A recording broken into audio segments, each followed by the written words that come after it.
These are Estonian children living in Canada. The song they are singing is about freedom and about a homeland in Europe they have never seen. Olen üks paljudest eestlastest, kes kodumaa kaotanuna. I am one of the many Estonians who, having lost their homeland, came to Canada after the Second World War. My name is Arved Virlaid. During the war, I fought in defense of my people with guns. Now I fight with words. I'm a writer. I believe in the power of the written word. We know that language can be used to defend the truth or to undermine it, even to falsify history. In this film, I'm going to tell you the true story of the Estonian people and the events that have determined our fate. Why we find ourselves living here and not in the homeland of our ancestors. Saabusime Kanadasse jõulude ajal 1950. When we arrived in Canada, it was Christmas, 1953. We had been wandering since we fled our homes in Estonia. Canada has become our new home. Our children have grown up here, and we have prospered in every way. But it is impossible to let the past just slip from memory. The Estonian community is alive and well in Canada. Even children 3 generations removed from the homeland know that they are Estonian as well as Canadian. But as time passes, it becomes harder to explain to them that we are indeed a people with a proud heritage. Our history has been shaped by war. At the root of our dilemma is Estonia's strategic location in Northern Europe. From ancient times, the river Narva marked the eastern boundary of Europe. The land west of Narva is Estonia. We are descendants of the Finno-Ugrians, a tribe who reached these rocky shores thousands of years ago. We couldn't have chosen a rougher place to live. But here is where we settled, an independent people living in peace with nature and prospering from the sea and from the land. This is our fatherland. The language we speak, Estonian, is the mother tongue. It sounds a lot like Finnish, the language of our cousins to the north. In numbers, we have always been a small people. Estonia's population in 1939 was just over 1 million. Tallinn, our capital, was developed in the 13th century. German Crusader knights had arrived, bringing Christianity and feudalism. Estonians resisted fiercely because spiritual submission also meant submission to a foreign nobility. In the end, we were conquered by the Germans, the Danes, the Swedes, and finally, the Russians. During the 18th and 19th centuries, Estonia was a province of Imperial Russia, but the landed nobility remained German, and this prevented Russification and helped preserve a Western outlook. The modern state of Estonia was created in the dying moments of the First World War, in the collapse of European empires.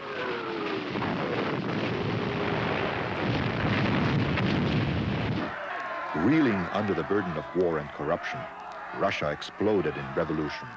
For Estonians, the Russian Revolution was an opportunity for independence, and we took it. In March 1917, 40,000 Estonians, soldiers and civilians, demonstrated peacefully in Petrograd. The brass bands, patriotic music, and passionate arguments for independence won the day. The provisional government, led by Kerensky, granted Estonia autonomy. But autonomy didn't alter the fact that Germany and Russia were still at war. Germany invaded Estonia. On February 24, 1918, Estonia declared its independence. From this day, Estonia within its historic and ethnic boundaries, was declared an independent, democratic republic.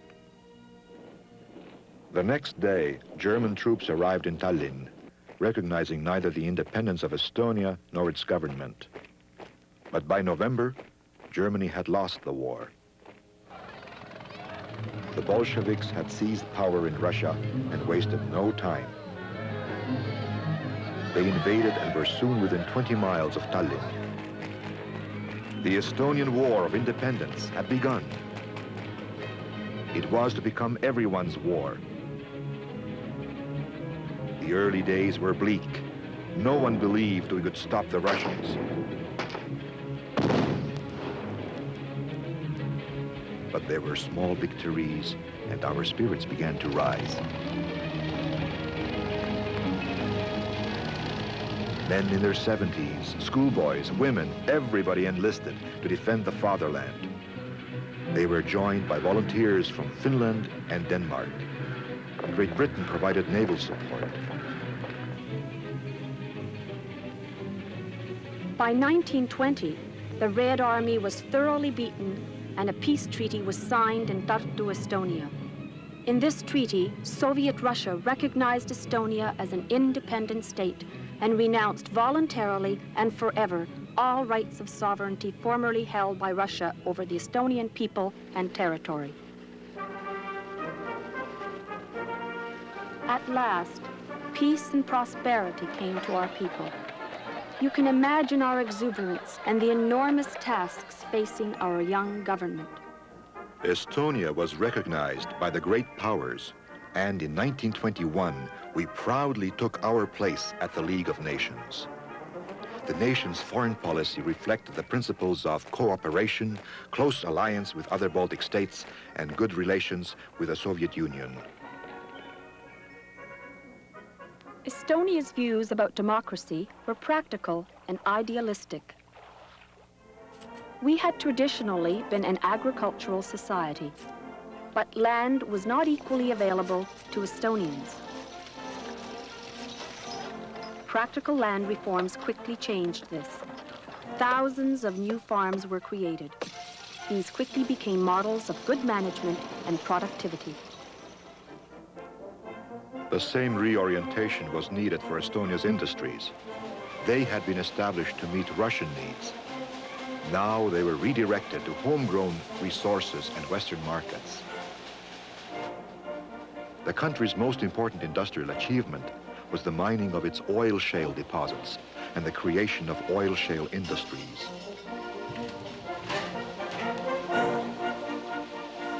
Textile, electrical, pulp and paper, and food processing industries all flourished. During independence, Estonia was a self-sufficient, exporting nation. The standard of living rapidly approached that of the Scandinavian countries. Our generation was the first generation to have the good fortune to grow up in a prosperous, independent Estonia. We were the children of freedom. Our pride and self-confidence were encouraged by our parents and by our schools. Education has always been important to Estonians. By the turn of the century, virtually every Estonian could read and write. The history, the art, and the music that our children study here is our heritage. And our values reflect that heritage.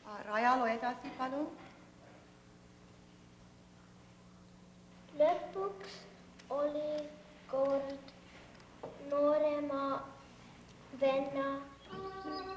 A classless society may seem like a utopian ideal, but during independence, Estonia came close to achieving that ideal. The society was remarkably level, without the extremes of either an impoverished class or a class of the idle rich. In social policy, Estonia was most idealistic. Our constitution recognized the rights of minorities, Russians, Germans, Swedes, and Jews. The government subsidized the operation of their cultural institutions. National unity saw its strongest expression in song festivals. The first festival in 1869 had marked the rekindling of Estonian nationalism. By 1938, choirs of 20,000 voices gathered and performed before 100,000 people, a tenth of the nation.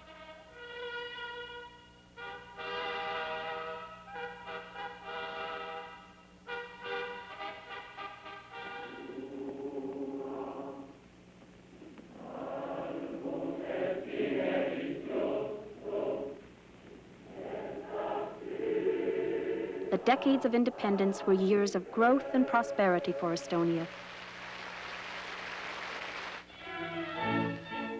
But the clouds of war were gathering in Europe, and we were vulnerable.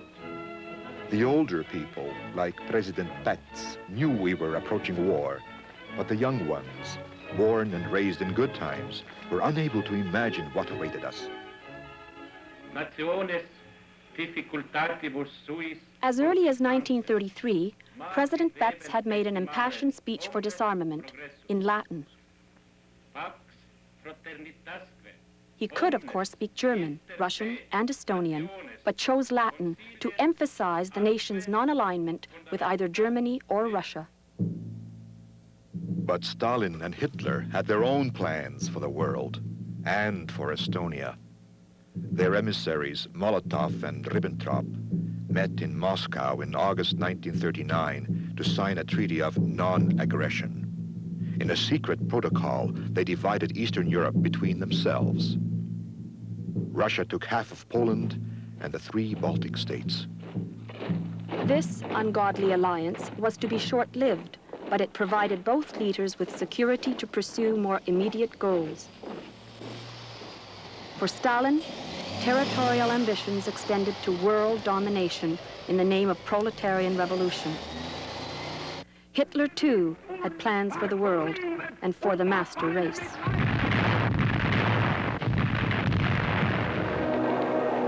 At dawn on September the 1st, Germany attacked Poland, and World War II began.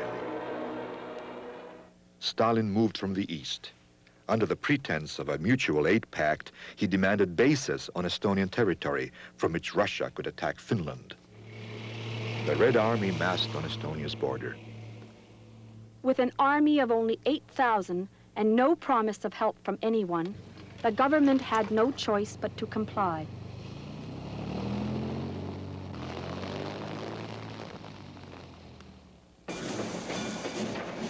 In the weeks that followed, Russian civilians flooded into Estonia to construct the new bases. Even while the Soviets enlarged these bases beyond the agreed limit, the Kremlin denied any designs on Estonia. Then, in June 1940, Stalin raised the stakes. Charging non-compliance with a mutual aid pact, Moscow demanded unlimited access to Estonian territory and a new government, friendly to Moscow. Vene sõjavägi okupeeris Eesti 24 tunni jooksul. The Russian troops occupied Estonia within 24 hours. What happened next seemed like a circus. The communist history books call it the spontaneous uprising of the Estonian workers. Mina olin seal ja nägin. Lavastuse läbiviijaiks. I was there and saw with my own eyes that the people who participated were Red Army men, workers from the Soviet bases and Russians from the border districts. Koosolekuid ümbritsesid Vene soomusmasinad. The demonstrators were surrounded by Russian armored cars. The Estonian workers watched helplessly. Some sang patriotic songs. On oluline meenutada, et enne You have to tell them that before these demonstrations, there were only 133 Communist Party members in Estonia.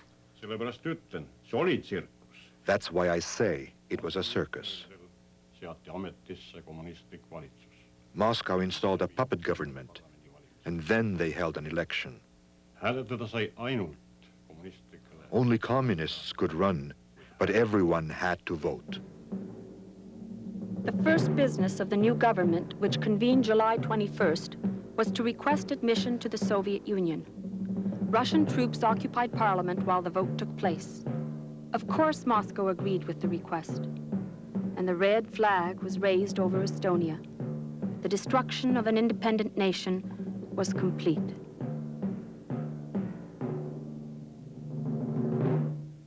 In the weeks that followed, the hopes and efforts of 2 decades were undone. The rule of terror began. Private property and bank accounts were seized. Agricultural lands were broken up into small, unprofitable units, later to be collectivized. All information media were controlled by the state. Government leaders, including President Betts and all prominent citizens, were arrested. Their fate and the fate of thousands of ordinary people lay in torture, murder, or deportation to Siberia. In a single night, June 14th, 1941, more than 10,000 Estonians, men, women, and children, were lost. The greatest fear was the knock on the door, late at night. And the cattle cars, waiting to roll east to slavery in subarctic Siberia. Between June and September 1941, 60,000 Estonians, 5% of the population, were swallowed up in the death camps of the Gulag, where they quickly died from overwork, malnutrition, and exposure. If one projected these losses on Canada or the United States, it would mean Canada would lose over 1 million people, the U.S. more than 10 million people, in 1 year of Soviet occupation. On June 22nd, 1941, Hitler moved against the Soviet Union. The German blitzkrieg rolled rapidly east. In Estonia, 700 years of animosity towards the Germans seemed to evaporate after 1 year of Soviet terror. Estonians welcomed the Germans, not out of sympathy to Nazism, but as liberators from communism. Even before the Germans arrived, Estonian partisans, the brethren of the forest, seen here in the wagon, were active against the retreating Russians. The Nazis were suspicious of Estonian nationalism, but were quick to realize that our desire for revenge could be put to their use. Estonians were encouraged to enlist in the German army and serve against the Russians. Thousands of Estonians wearing German uniforms would serve with distinction in the defense of Estonia.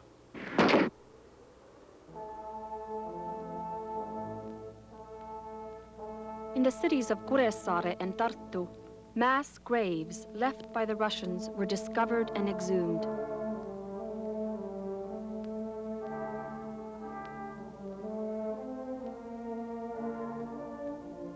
Victims had suffered the most ghoulish torture. Some had been buried alive.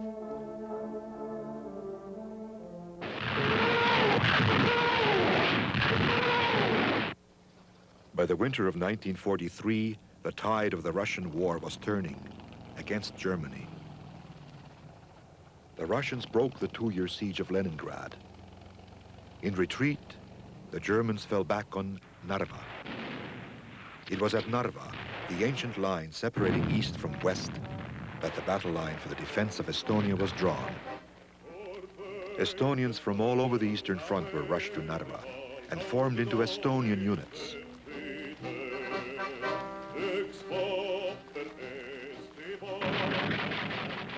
Entrenched behind well-fortified positions, they stopped the Red Army in its tracks, again and again.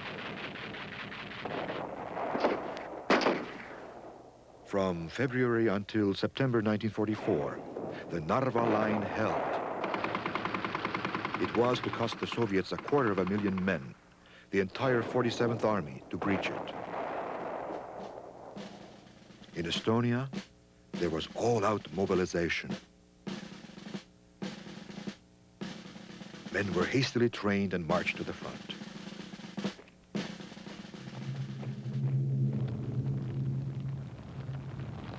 Unable to break through at Narva, the Red Air Force struck at the Estonian cities of Narva, Võru, Tallinn, and Tartu.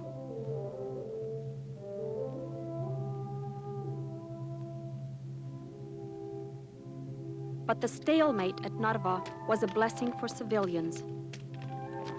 It bought time and good weather to escape to freedom. When our defenses were finally breached in the fall of 1944, the Russians poured into Estonia, fighting for every foot they gained. But in the end, they occupied a country they had already destroyed. Kõige materiaalse kaotuse kõrval sõjakeerises We're not just talking about the destruction of buildings, but about the systematic destruction of a people at the hands of the Russians. Nõukogude okupatsiooni esimesel 10 aastal. In the first decade of Soviet occupation, a quarter of Estonia's population was lost because of them. So it was natural that with the fall of the Eastern Front, everybody who could tried to escape the Russians. Legally, we could only go to Germany, and many of us did, even though we knew Germany was losing the war. The alternative route, to escape both the Germans and the Russians, was across the sea to Finland and Sweden. The smallest boats were used. Some people rowed across. Many were lost at sea, and even more were left waiting on the shore for boats which never returned for them. In February 1945, the Allied leaders met at Yalta in Russia and decided the fate of post-war Europe. President Roosevelt and the US had bankrolled the Soviets with military aid worth $150 billion in today's money. Roosevelt was a sick man. He would be dead within 2 months. Prime Minister Churchill, representing Great Britain and the Commonwealth, would be defeated and out of power within the year. And Joseph Stalin, the Iron Man of Russia, he would retain Soviet leadership until his death in 1953. At Yalta, the Western leaders accepted the Stalin-Hitler Pact of 1939, and Stalin left the table with all of Poland, the Baltic states, and half of Europe.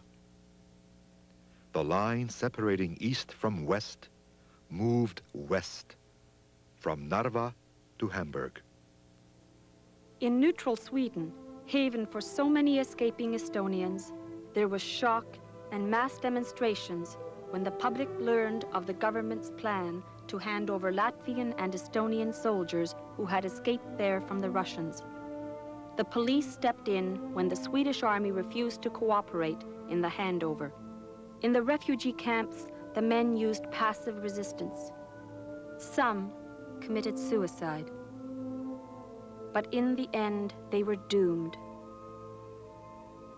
A few days before Christmas, 1945, a Russian ship arrived in Sweden to collect them. For the Estonians who remained in Sweden, this betrayal was the signal to find more certain freedom.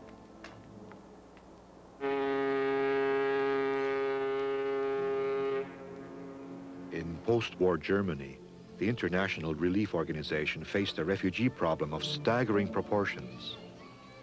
DPs, displaced persons, they were called. Thousands of Estonians lived in camps like this one.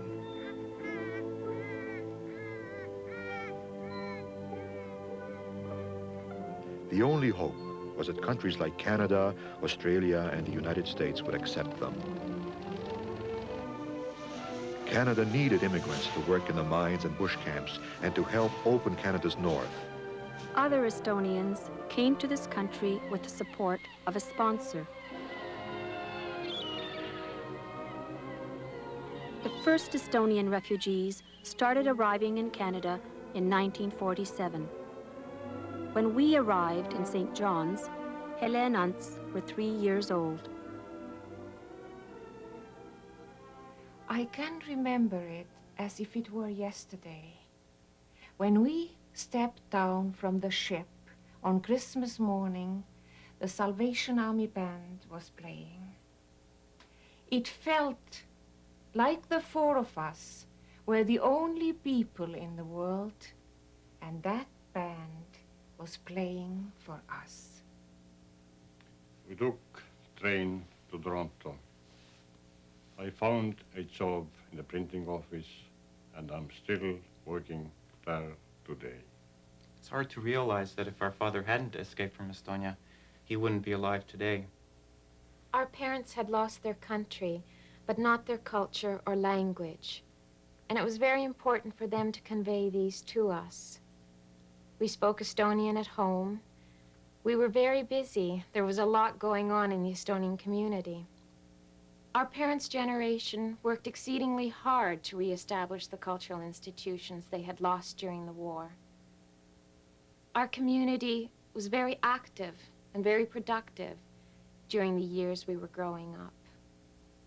We don't do things so much in groups anymore. We do it in groups when we're doing it with our parents' generation. We're doing it the way we are our folk festivals and song festivals. I see us contributing much more on an individual basis, professionally, each in our own way, to the Canadian makeup or structure of this country, be it, you know, art, technology, the sciences, whatever. I think we'll only become aware of the importance of our parents' culture once perhaps that culture is beyond reach. And once that generation is gone, well, I think we'll be very sorry that perhaps we don't have an ability to get that exposure that we used to get.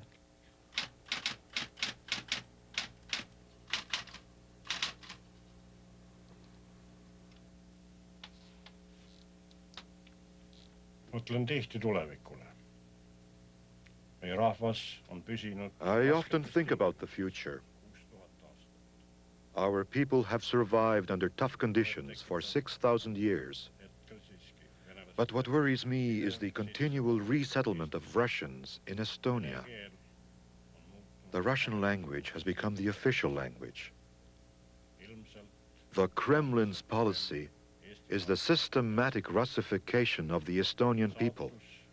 This has been the fate of many small nationalities in the Soviet Union. In Canada, we don't face that pressure. But even so, we could lose our language and cultural identity unless we work at preserving them. If we lose our cultural identity in Canada, we will be poorer for it. And so will Canada. Our greatest contribution to Canadian life is our perspective on the value of freedom. Meie vankumatu usk vabadusse.